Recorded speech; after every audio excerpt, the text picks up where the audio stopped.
औज बिल्लाहि मिनश शैतानिर रजीम बिस्मिल्लाहिर रहमानिर रहीम। आखिर हजरत अली ने दूसरी शादी क्यों की? हिजाम बिन खालिद अपने खानदान के कुछ लोगों के साथ एक सफर पर जा रहे थे कि रात में उन्होंने ख्वाब में देखा कि एक इंतहाई खूबसूरत सब्ज जबरदस्त मोतियों से बने एक तख्त पर बैठे हैं। उनके हाथ में एक नायाब मोती है जिसको वो पलट पलट कर देख रहे हैं। इतनी देर में एक मर्द घुड़सवार आता है, उनके पास आकर पूछता है कि ए हिजाम बिन खालिद, क्या इस मोती को मुझसे बेचोगे? हिजाम बिन खालिद कहते हैं, मुझे इस मोती की कीमत का इल्म नहीं है, आप बताओ इस मोती को कितने में खरीदोगे? घुड़सवार कहता है, मैं भी तुम्हारी तरह इसकी कीमत नहीं जानता। अगर तुम मुझे ये मोती दे दो तो मैं इसके बदले में हमेशा की सरदारी, मुकामों मंजिलात, सरफो बरकत की जमात दे दूंगा।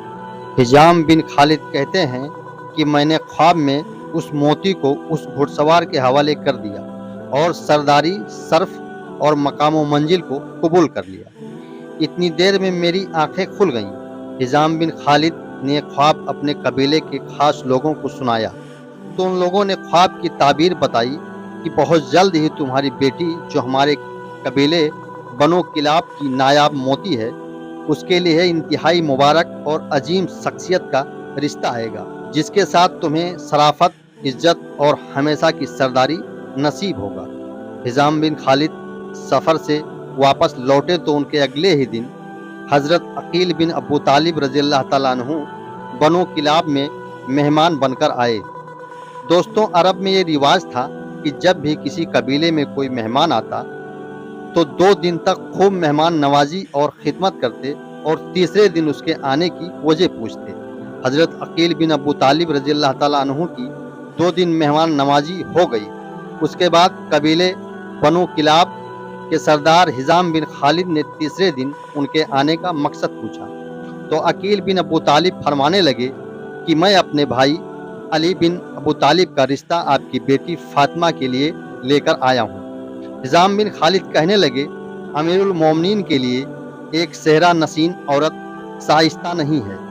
जो सेहरा नसीनों की इब्तिदाई तहजीबों में पली हो, उन्हें एक बुलंद मर्तबा वाली औरत से निकाह करना चाहिए और इन दोनों के दरमियान में फ़र्क है।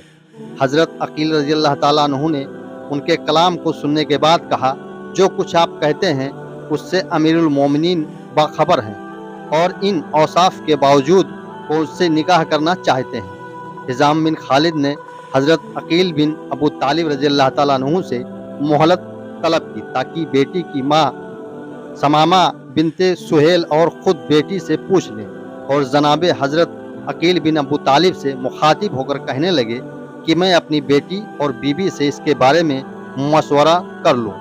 हिजाम बिन खालिद अपनी बीबी के कमरे में गए और अपनी बीबी से कहने लगे, क्या तुम अपनी बेटी अमीरुल मोमिनीन हज़रत अली की शरीक हयात बनाने के लायक जानती हो?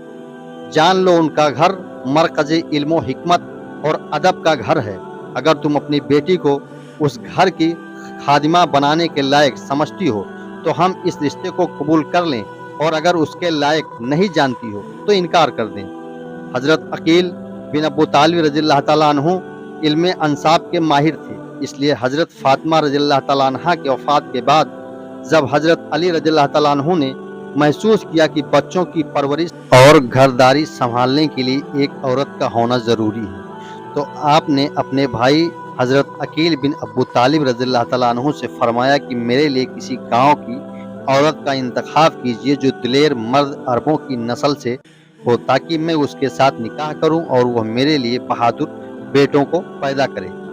हज़रत अकील बिन अबू तालिब रज़ियल्लाहु ताला अन्हु के मुताबिक बनो किलाब कुरैश के बाद अरब में मशहूर कबीला था, जिसके मर्द बहादुरी में मशहूर थे। इसलिए हज़रत अकील बिन अबू तालिब रज़ियल्लाहु ताला अन्हु ने बनो किलाब के सरदार हिजाम बिन खालिद की बेटी फातिमा का इंतखाब किया, जो बहादुरी और घुड़सवारी में माहिर थी। जब हज़रत अकील बिन अबू तालिब रज़ियल्लाहु ताला अन्हु ने हिजाम बिन खालिद से रिश्ता मांगा और हिजाम बिन खालिद ने अपनी बीवी से पूछा, हमारी बेटी हज़रत अली रज़ियल्लाहु ताला अन्हु के लायक है, तो उनकी बीवी कहने लगी कि ऐ हिजाम, खुदा की कसम, मैं अपनी बेटी फातिमा की तरबियत बहुत बेहतर अंदाज में की हूँ। اور یہ ہمارے قبیلے کی سب سے زیادہ نیک لڑکی ہے، بس آپ میری لڑکی کو حضرت علی بن ابو طالب رضی اللہ تعالیٰ عنہ کے نکاح میں دے دیجیے۔ اور پھر حضور صلی اللہ علیہ وسلم کی سنت کے مطابق نکاح پڑھایا گیا۔ کچھ محققین نے نکاح کی تاریخ 23 ہجری لکھی ہے۔ نکاح کے فوراً بعد جب حضرت علی رضی اللہ تعالیٰ عنہ فاطمہ بنت حزام بن خالد کو لے کر گھر آئے تو فاطمہ بنت حزام کو جو شرافت کی پیکر تھیں کہنے لگیں کہ میں اس وقت تک اندر داخل نہیں ہوں گی جب تک مجھے حضرت فاطمہ رضی اللہ تعالیٰ عنہا کی بڑی بیٹی زینب اجازت نہ دے دے۔ حضرت حسنین کریمین رضی اللہ تعالیٰ عنہ کو ماں کی یاد ستانے لگی تو ان کے آنکھوں سے آنسو چھلک پڑے۔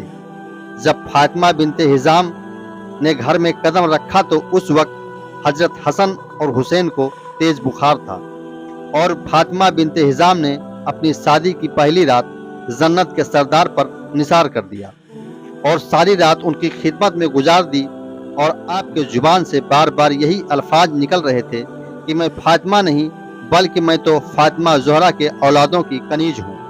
حضرت علی رضی اللہ تعالیٰ عنہ نے جب بھی فاطمہ بنت حزام کو آواز دیتے تو حضرت حسن اور حسین رضی اللہ تعالیٰ عنہ کو اپنی ماں کی یاد غمگین کر دیتی۔ اسی لیے فاطمہ بنت حزام کہنے لگیں کہ آپ مجھے کنیز فاطمہ کہہ کر پکارا کریں تاکہ بچوں کو اپنی ماں کا یاد نہ ستائے۔ اللہ رب العزت نے حضرت علی رضی اللہ تعالیٰ عنہ اور فاطمہ بنت حزام کے بطن سے 4 بہادر بیٹا عطا کیا، جن کے نام حضرت عباس، حضرت عبداللہ، حضرت جعفر اور حضرت عثمان ہے۔ انہی 4 بیٹوں کے وجہ سے حضرت فاطمہ بنت حزام ام البنین کے لقب سے مشہور ہوئی۔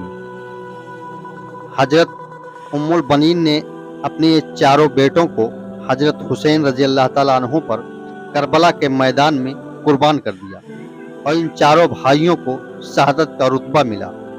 حضرت ام البنین نے اپنے شوہر حضرت علی رضی اللہ تعالیٰ عنہ کی شہادت کے بعد جوان ہونے کے باوجود دوسری شادی نہیں کی۔ حضرت علی رضی اللہ تعالیٰ عنہ کے شہید ہونے کے بعد لگ بھگ 20 سال سے زیادہ دنوں تک زندہ رہیں۔ آپ کی تاریخ وفات کے بارے میں اختلاف ہے، لیکن مشہور یہی ہے کہ حضرت ام البنین نے 13 جمادی ثانی 64 ہجری کو وفات پائیں۔ اللہ رب العزت کی بارگاہ میں دعا ہے کہ ہم سب کو حضور صلی اللہ علیہ وسلم سے اور ان کے پاک گھرانے سے بے پناہ محبت عطا فرمائے، آمین ثم آمین۔ ناظرین، اگر آپ اس چینل پہ نئے ہیں تو چینل کو سبسکرائب کیجیے اور ویڈیو کو لائک کیجیے اور بیل آئیکن بٹن کو پریس کیجیے۔ اپنے دوستوں رشتہ داروں میں شیئر کیجیے۔ اب ہم ملیں گے نیکسٹ ویڈیو میں، جب تک کے لیے اللہ حافظ۔